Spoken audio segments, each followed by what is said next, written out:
the first batch of chicken stock has been canned, has been pulled out, and second batch is on the go. We're just going to let that simmer overnight, and we'll can that up in the morning. So that should be okay for at least 2.5 weeks.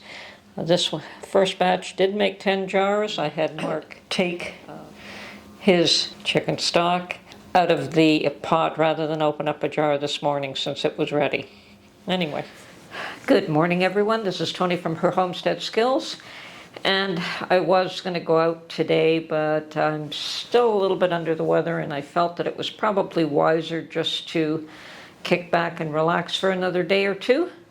Let all of this pass. And as you can see, I've made my first batch of chicken stock today. And I'm trying to go light on the medication. I really don't like having a lot of medication. So, of course, that if you do that, you're going to feel it a little bit more. So, feel it one way or the other. I really don't like the way medication makes me feel either. But anyway, we'll get past this too.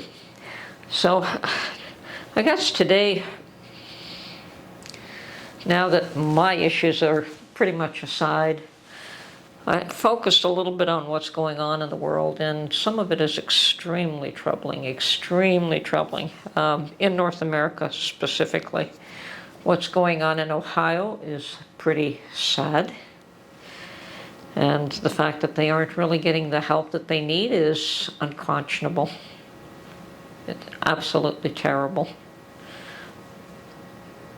And you have to wonder why these things are occurring. Forgotten people, that we don't care about you because you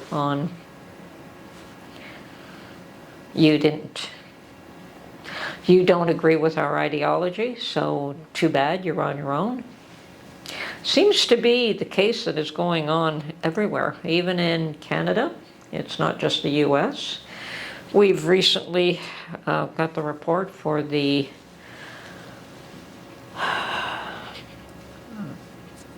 justification, I guess, for invoking the Emergencies Act.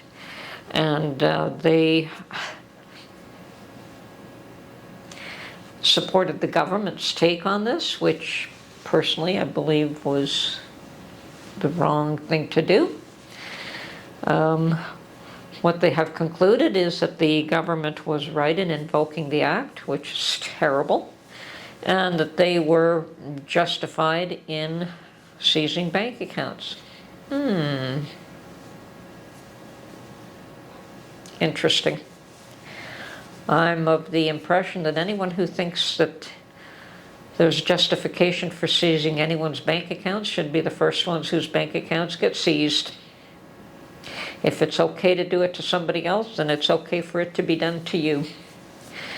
That may be the golden rule in reverse, do unto others as they do unto you. But there is some validity to that. If it is okay for it to be done to others, why would it not be okay for it to be done to you? And all these things are going to have repercussions. And Canada is becoming a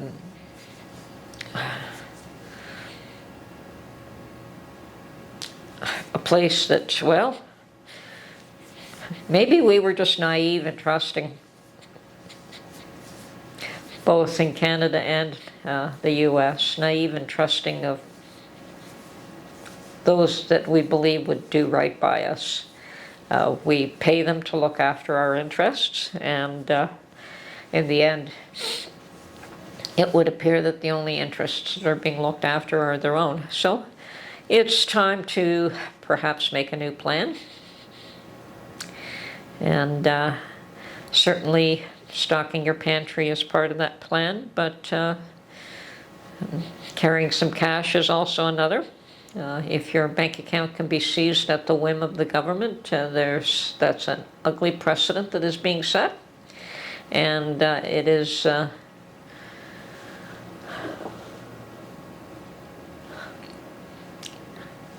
terribly wrong.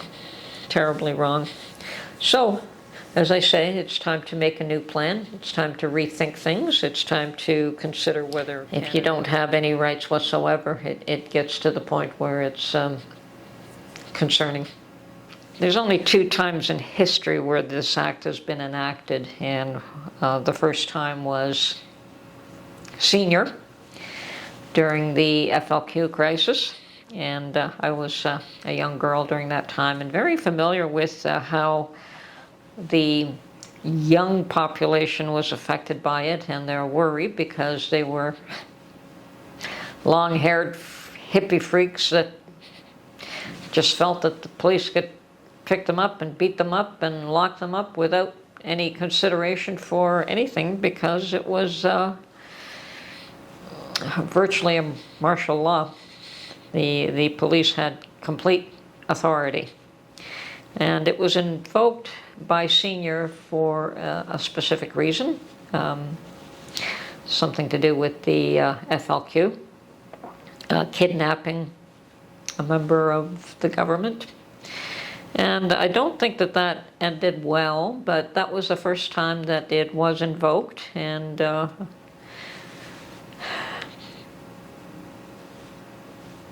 second time was just recently when Junior decided that he, rather than coming out and talking to the truckers, decided that no, he would shut them down. It would have been diffused quite easily had it been handled differently. And I don't think it bodes well for this country. I think that it will have long-lasting repercussions, both among the population and the government themselves, to act in a way that is so heavy-handed as to seize bank accounts because someone has a different point of view than you do, and not allow a protest, which is actually legal in this country. It will have its own repercussions. There are certainly differences of opinion, and unfortunately the inquiry has supported the government, and the government was basically let off the hook. Apparently claimed that the federal government met the threshold to invoke it, and the highlights were, one, that the federal government was justified in using the act.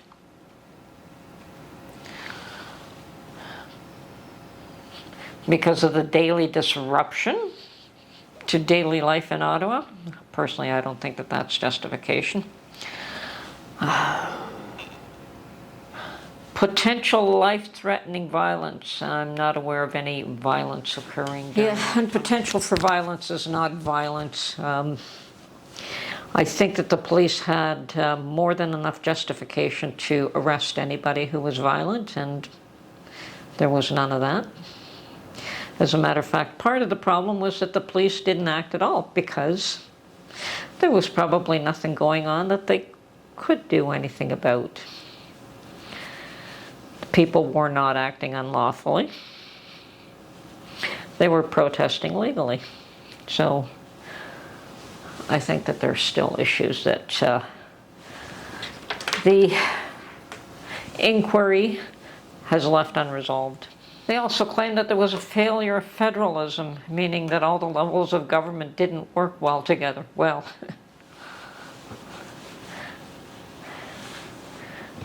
that may be true. That's still no justification for invoking what is in effect martial law. And the one thing that the inquiry has done is that they are suggesting that there is what needs to happen is a review of how policing is carried out in Ottawa, which is sad state that they're blaming the police for what occurred here, and I don't think that the police were actually the ones that caused the problem. They were the ones that in effect were left to deal with the fallout of others not doing their job. So once again, an unhappy situation, but the most distressful thing is the claim that they were justified to seize bank accounts. I'm sorry. There's no justification for that. That was That was the most heavy-handed thing that they could have done. I mean, the act did give the government the right to compel tow truck drivers to move the trucks, so that would have been enough on its own. They didn't have to be as heavy-handed as what they were. But you don't agree with me, you'll get punished. And to a lot of us, that is the end result of what has gone on here. Both with the invoking the act and with the inquiry after the fact. So very heavy-handed, very wrongly done. Doesn't really matter what apologies come after the fact. It doesn't change a thing. Anyway, this is Tony from Her Homestead Skills. I still heartily recommend that you stock up a pantry, keep cash on hand, and trust your own instincts. When something doesn't feel right to you, it probably isn't right. Anyway, have a great day. Bye for now.